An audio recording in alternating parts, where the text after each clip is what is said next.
Bonjour les béliers, j'espère que vous allez bien. On va découvrir ensemble vos énergies pour la deuxième quinzaine de mai du 16 au 31. Gardez bien à l'esprit que ce sont des énergies générales, c'est comme une sorte de météo et vous seul décidez de ce que vous en faites. Donc prenez uniquement ce qui résonne pour vous dans ce tirage et le reste vous laissez. Je vous invite également à consulter les vidéos de votre ascendant et des autres signes de votre thème astral pour compléter ces informations. Ici, l'énergie avec laquelle vous entrez dans cette quinzaine, ce que vous voulez, comment vous vous sentez, la force qui vous soutient, le challenge à relever, le résultat global de cette quinzaine et un message conseil pour finir. Les jeux que j'utilise dans ce tirage sont le tarot du bon karma et la petite boîte pour apprendre à lâcher prise. Et vous retrouvez sous la vidéo en description le lien pour les guidances personnalisées si ça vous fait envie. Alors, vous avez le 9 de coupe, la reine de denier, le monde, le 4 de coupe, la tempérance et la justice pour finir. J'aime bien voir cette justice en résultat avec cette tempérance en challenge, puisque visiblement les deux parlent d'équilibre et vous avez cette recherche d'équilibre en challenge, mais vous avez une justice en résultat qui m'indique que visiblement vous allez trouver ce fameux équilibre. Bon, on en reparle après. D'autre part, au premier coup d'œil, j'ai une très jolie ligne ici, 9 de coupe, reine de denier, le monde, ça va bien. Ça va bien pour vous les béliers pendant cette quinzaine. Il y a des petits trucs, là on va en parler, mais franchement, vous vous sentez hyper bien avec le monde. Bon, vous démarrez la quinzaine avec un 9 de coupe. Autant dire que ça va aussi, tout baigne avec le 9 de coupe.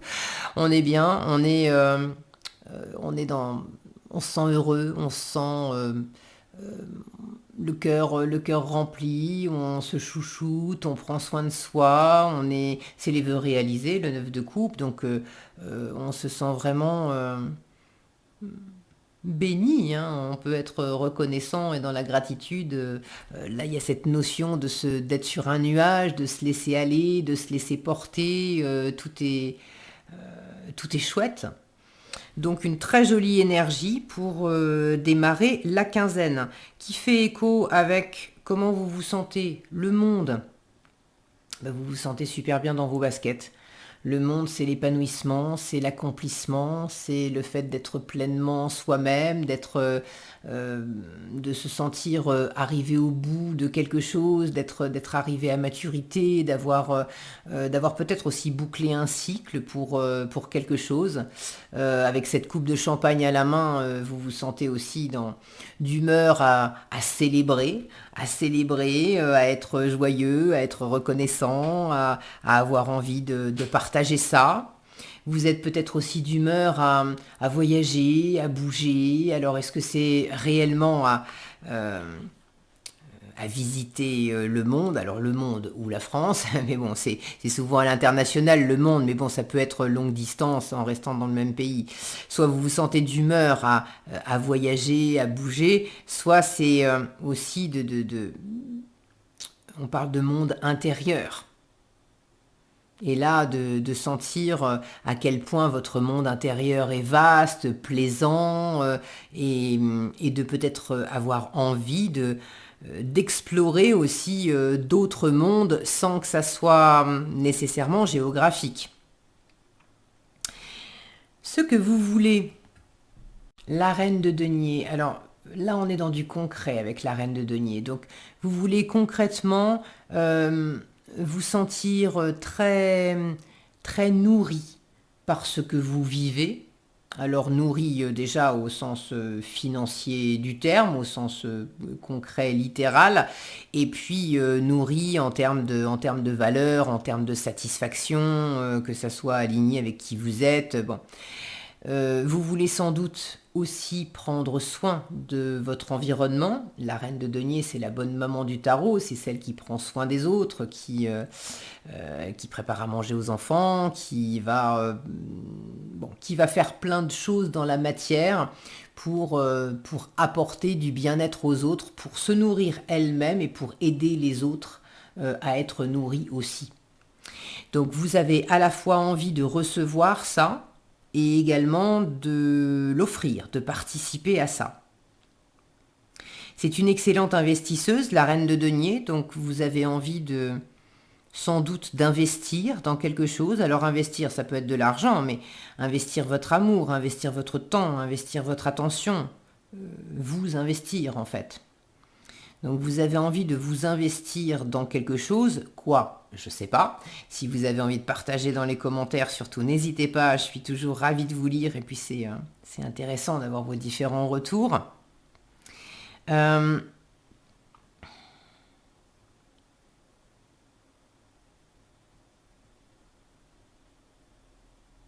J'ai un peu cette notion d'être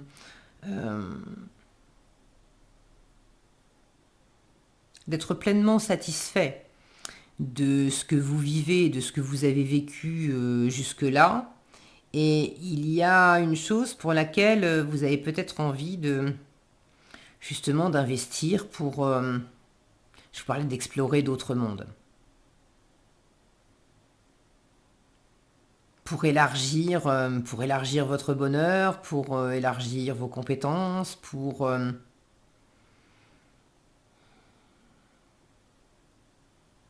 j'ai la phrase, les mots pour vivre plus grand.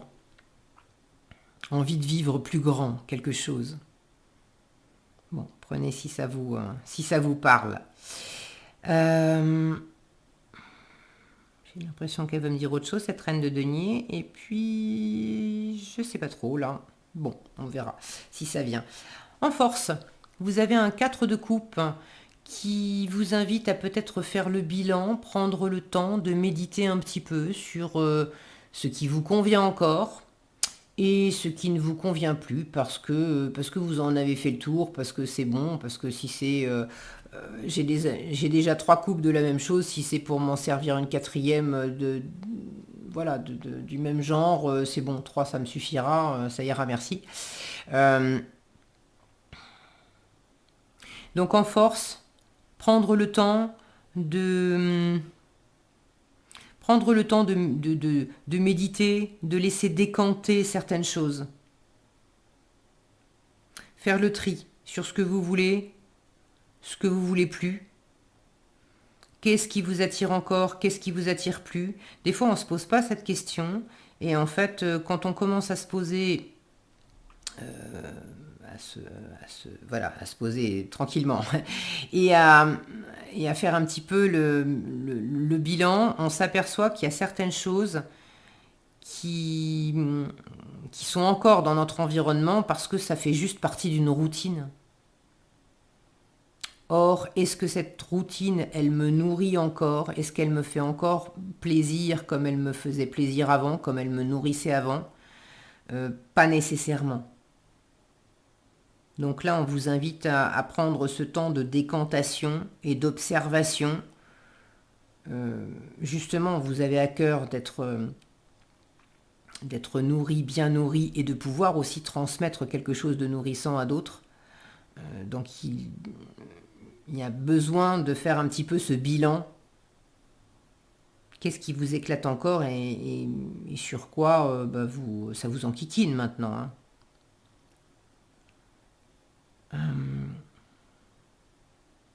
Là, on peut vous inviter aussi en force à décliner certaines choses, à décliner certaines propositions qu'on vous fait. Parce que vous sentez que non, c'est pas... Je vous disais, la reine de denier, c'est une excellente investisseuse. Vous avez envie d'investir judicieusement. Votre temps, votre argent, votre attention, une fois encore, c'est pas que de l'argent.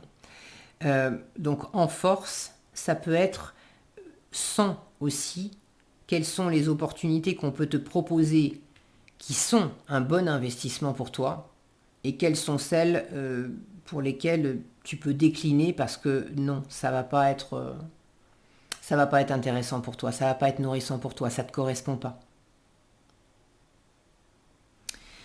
En challenge, vous avez cette tempérance qui indique que peut-être vous avez justement, là aussi on a une posture méditative, vous avez peut-être un peu de mal à vous poser, un peu de mal à vous centrer, là, avec cette lumière là qui qui émane de son thymus.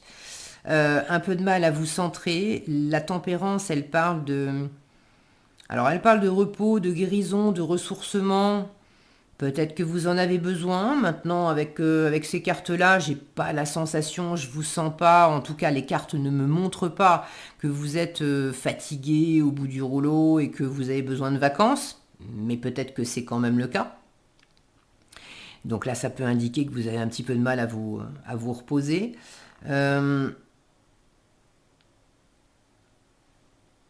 Il y a un peu une difficulté à trouver un certain équilibre. Je vous en parlais dès le début.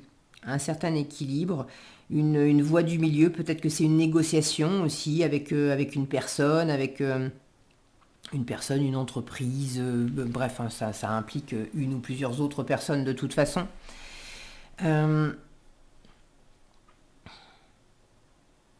Donc, est-ce que vous avez du mal à négocier? Est-ce que vous avez du mal à trouver l'harmonie en vous avec quelqu'un d'autre?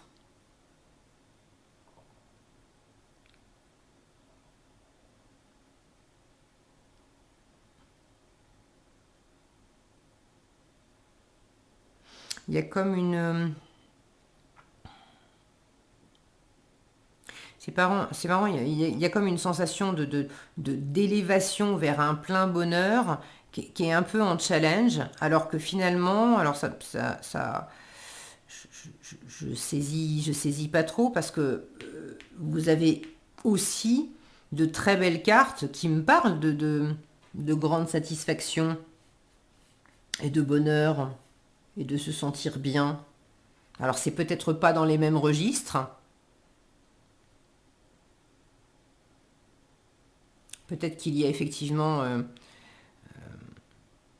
un état d'esprit qui est quand même serein, content. Vous profitez, vous prenez soin de vous, ok. Et par ailleurs, il y a quand même certaines choses dans votre vie qui sont pas... ça pourrait être mieux, quoi.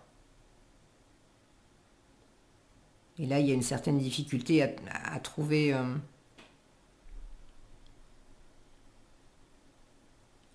l'équilibre.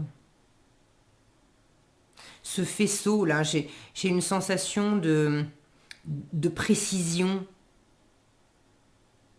Peut-être que justement quelque chose n'est pas vraiment précis. Là, on vous invite à prendre ce temps pour peser, pour laisser décanter, pour sentir plus clairement ce qui vous plaît, ce qui vous plaît plus. Donc il y a peut-être quelque chose qui manque un petit peu de précision. La justice, en résultat, m'indique que, alors, vous êtes dans... Là, on est beaucoup dans le cœur, dans le ressenti. Ici, on est plus dans la logique, dans la raison. Donc, en fin de quinzaine, en issue de quinzaine, le raisonnement, le mental s'empare aussi de la situation pour peser lui aussi, pour analyser. Ça se place pas dans le même registre, mais pour peser, pour analyser les faits. Qu'est-ce qui est dit, fait, pas fait, les causes, les conséquences, etc. D'avoir une approche beaucoup plus structurée, pragmatique, logique, analytique. Voilà, je cherchais le mot. Plus analytique. Et j'ai une sensation d'équilibre qui est quand même trouvé entre l'ombre et la lumière. Peut-être que pour certaines d'entre vous ont une décision à prendre ou le besoin de se positionner. Visiblement, vous le faites avec la justice. Ceux qui attendent une décision d'une autorité, c'est pas forcément la justice en elle-même, mais d'une autorité extérieure, il est possible que vous l'ayez. Ça peut être aussi une communication claire, un discernement, on prend ses responsabilités, on trouve un meilleur équilibre en soi en pesant les différentes parts de soi, ce que ça implique. Et on prend ses responsabilités sur... il y a peut-être des choses qui ne me plaisent pas, mais qu'est-ce qui est de ma responsabilité, de mon fait, et puis qu'est-ce qui ne m'appartient pas. Ça appartient à l'extérieur, je n'ai aucune prise là-dessus. Mais il y a un meilleur discernement là-dessus. Ok. Bon, je crois que j'ai fait le tour. Allez, en conseil. Je sais que mes images mentales spontanées ne sont jamais à la hauteur de mes attentes. Ne nous laissons plus mener vers des pensées que nous n'avons pas choisies. Quand ces pensées arrivent, imaginons que nous froissons la page sur laquelle elles s'impriment et remplaçons-la par une image positive, constructrice et proche du réel. Constructrice, ouais, j'aurais dit constructive, mais bon. Bref, vous avez saisi l'idée. Voilà ce que j'avais pour vous, les béliers. J'espère que cette vidéo vous sera utile. Si elle vous a plu, je vous invite à la liker, la partager, la commenter. Et pour être averti quand je publie de nouvelles vidéos, il suffit de vous abonner et d'activer la cloche des notifications. Prenez bien soin de vous, passez une excellente quinzaine et je vous dis à bientôt dans un prochain tirage.